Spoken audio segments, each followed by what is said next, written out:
Hello বন্ধুরা, আসসালামু আলাইকুম এবং শুভ অপরাহ্ন। আশা করি ভালো আছেন। তবে কেমনে বলি ভালো আছেন? ভালো তো থাকার কোনো সিস্টেম নাই। গত রাত 1টা 5 মিনিটে, ঠিক আছে, গত রাত 1টা 5 মিনিটে পাকিস্তান অধ্যুষিত আজাদ কাশ্মীরে মারাত্মকভাবে হামলা চালিয়েছে ভারত, এবং এতে বেসামরিক অনেক নাগরিক হতাহত হয়েছে। ঠিক আছে, অর্থাৎ বেশ কিছুদিন থেকে চরম উত্তেজনার মধ্যে ছিল ভারত এবং পাকিস্তান। জম্মু কাশ্মীরে পর্যটক হত্যা হয়েছে, ঠিক আছে, এই হত্যাটা মূলত ভারতেরই কারসাজি অনেকে বলছেন এবং বিভিন্ন সংবাদ মাধ্যমে এটাই উঠে এসেছে। যাই হোক, এই উসিলাটা ধরেই ভারত বেশ কিছুদিন ধরে পরিকল্পনা করে আসছিল পাকিস্তানের কোথায় তারা হামলা করবে। ঠিক আছে, ইতিমধ্যেই তারা গত রাতে 1টা 5 মিনিট থেকে 1টা 30 মিনিট পর্যন্ত এই হামলা চালিয়েছে, এবং 9টি আজাদ কাশ্মীরের 9টা স্থানে তারা কিন্তু এই হামলাটা চালিয়েছে। এই হামলার ফলে কি হয়েছে? পাকিস্তানের ব্যাপক কিন্তু ক্ষয়ক্ষতি হয়েছে, জনসাধারণের ক্ষয়ক্ষতি হয়েছে। এখন পাকিস্তানও এটার প্রিপারেশন নিচ্ছে, তারা কিভাবে এটার মোকাবেলা করবে। তো বিষয়টা হচ্ছে, যুদ্ধ পৃথিবীর কেউই চায় না, কিন্তু যারা মুসলিম বিরোধী আছেন এই পৃথিবীতে, ঠিক আছে, এরা কিন্তু সবসময় মুসলমানদের ক্ষতি করার কাজে ব্যস্ত থাকে। তো ভারত এই পৃথিবীতে ইহুদিদের পরে ভারত অত্যন্ত বিপজ্জনক হচ্ছে মুসলমানদের জন্য। এই কারণেই আমাদেরকে কিন্তু সতর্ক থাকতে হবে। তো ভারত পাকিস্তান যুদ্ধ মনে করেন অলরেডি লেগে গেছে। তো বাংলাদেশের দিকেও অনেক কিছু অনেক যুদ্ধাস্ত্র সমরাস্ত্র তারা কিন্তু তাক করে রেখেছে, মিসাইল টিসাইল তাক করে রেখেছে। তো এদিক থেকে যতটুকু সম্ভব বাংলাদেশের প্রিপারেশন রাখা উচিত এবং সতর্ক অবস্থানে থাকা দরকার। ঠিক আছে, তো বিষয়টা হচ্ছে এই যুদ্ধটা যদি পারমাণবিক যুদ্ধের রূপ নেয় তাহলে কি ঘটনা ঘটতে পারে? পাকিস্তান যে কোনো সময় পারমাণবিক কিন্তু অস্ত্র তারা ব্যবহার করতে পারে, এবং যুদ্ধের শুরুতেই তারা করে ফেলতে পারে পারমাণবিক অস্ত্র ব্যবহার। তো চলেন পারমাণবিক সক্ষমতা নিয়ে আমরা একটু কথা বলি। অর্থাৎ কার ভান্ডারে, পাকিস্তান এবং ভারতের কার ভান্ডারে কতটুকু পারমাণবিক কি পরিমাণ রয়েছে দুই দেশের মধ্যে। ঠিক আছে, ভারত ও পাকিস্তান দুই দেশই পারমাণবিক ক্ষমতার অধিকারী। তাই দেশ দুটি প্রতিরক্ষা কৌশলে এই সক্ষমতার ভূমিকা অনেক বেশি গুরুত্বপূর্ণ। ঠিক আছে, ভারতের পারমাণবিক অস্ত্র রয়েছে 130 থেকে 140টি। ডেলিভারি সিস্টেমটার মধ্যে রয়েছে অগ্নি 3 ফাইট ব্যালিস্টিক ক্ষেপণাস্ত্র। 3000 থেকে 5000 কিলোমিটার দূরপাল্লায় এই ক্ষেপণাস্ত্র এই পারমাণবিক ওয়ারহেডগুলো যেতে পারে। তারপরে আছে মিরেজ 2000 ও রাফায়েল, এবং সামুদ্রিক প্রতিরক্ষায় আইএনএস ওরিহ্যান্ড। এইগুলি হচ্ছে ভারতের পারমাণবিক যে ওয়ারহেড আছে, পারমাণবিক ক্ষমতার যে বিষয়টা সেগুলি। তো পারমাণবিক অস্ত্র ব্যবহার না করার নীতির পক্ষে ভারত, তবে এই ধরনের হামলার শিকার হলে ব্যাপক আকারে প্রতিশোধমূলক হামলার পক্ষে ভারত রয়েছে। ঠিক আছে, অন্যদিকে পাকিস্তানের পারমাণবিক অস্ত্রের সংখ্যা 140 থেকে 150টি। এদিক থেকে পাকিস্তানের সক্ষমতা ভারতের চেয়ে একটু বেশি আছে। ডেলিভারি সিস্টেমের মধ্যে আছে শাহিন 2 3 ব্যালিস্টিক ক্ষেপণাস্ত্র, M16 যুদ্ধ বিমান, বাবর ক্রুজ ক্ষেপণাস্ত্র ইত্যাদি। ঠিক আছে, তো পারমাণবিক যুদ্ধে যদি রূপ নেয় এই যুদ্ধটা, তাহলে কিন্তু মানে কি অনেক ভয়ঙ্কর একটা পরিস্থিতি সামনে তৈরি হতে যাচ্ছে হয়তোবা।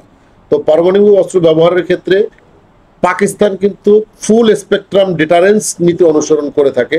এই নীতিতে তারা যুদ্ধের শুরুতেই কিন্তু ঘাতায় দিতে পারে এই পারমাণবিক অস্ত্র। ঠিক আছে, তো এই হচ্ছে পরিস্থিতি। তারপরে এই যে এই সশস্ত্র বাহিনী, ভারতের যে সশস্ত্র বাহিনী এই হামলাটা পাকিস্তানের মধ্যে করেছে, এতে বিরোধী দলীয় নেত্রী রাহুল গান্ধী কিন্তু স্বাগত জানিয়েছে। তো পাকিস্তানের সামরিক হামলা চালানোর জন্য ভারতীয় সশস্ত্র বাহিনীর প্রশংসা করেছেন প্রধান বিরোধী কংগ্রেস নেতা এবং দেশটির পার্লামেন্টের নিম্নকক্ষ লোকসভার বিরোধী নেতা রাহুল গান্ধী। বুঝছেন জিনিসটা? তো রাহুল গান্ধী এই হামলাকে তিনি কি পজিটিভ দেখছেন। ঠিক আছে, তো ভারতেও আবার কিছু লোকজন নিহত হয়েছে সীমান্ত সংলগ্ন এলাকায় পাকিস্তানি বাহিনীর গোলার আঘাতে। নিহত বেসামরিক ভারতীয় নাগরিকের সংখ্যা 10 জন। ঠিক আছে, ভারতের একজন শীর্ষ সেনা কর্মকর্তার বরাতে এই তথ্য জানা গেছে। ঠিক আছে, নিহত 10 জনই ভারত পাকিস্তান সীমান্ত রেখা সংলগ্ন পৌঞ্চ জেলার। আহত হয়েছেন আরো 32 জন। তো হতাহত আরো বাড়বে, কারণ যুদ্ধ জিনিসটা তো এত খেলনা জিনিস না। যুদ্ধ খুবই ডেঞ্জারাস জিনিস। আপনি আপনি একজনকে আঘাত করবেন, আর একজন শুয়ে বসে আপনার এই আঘাত মনে করেন যে মলম লাগাবে, বিষয়টা এরকম না। তো ভারত যেখানে আঘাত করেছে সেখানে পাকিস্তানও আঘাত অবশ্যই করবে বলে মানুষ মনে করছে, এবং আমরাও সেটা মনে করছি।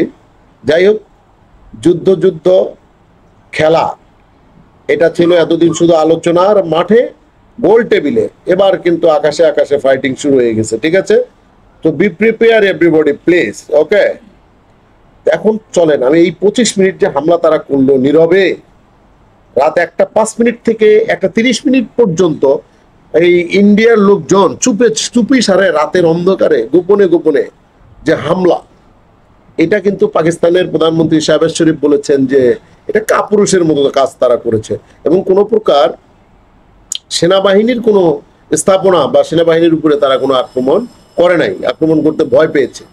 ঠিক আছে, তো এই হচ্ছে বিষয়। ভারতের পররাষ্ট্র সচিব বিক্রম মিশ্রি দিল্লিতে বুধবার এক প্রেস ব্রিফিং এ পাকিস্তানে ভারতের হামলার বিস্তারিত বিবরণ তিনি দিয়েছেন। তিনি বলেছেন ভারত পাকিস্তানের সন্ত্রাসী স্থাপনা ধ্বংস করেছে, হামলা কিভাবে হয়েছে সেই দৃশ্যও তারা দেখিয়েছে।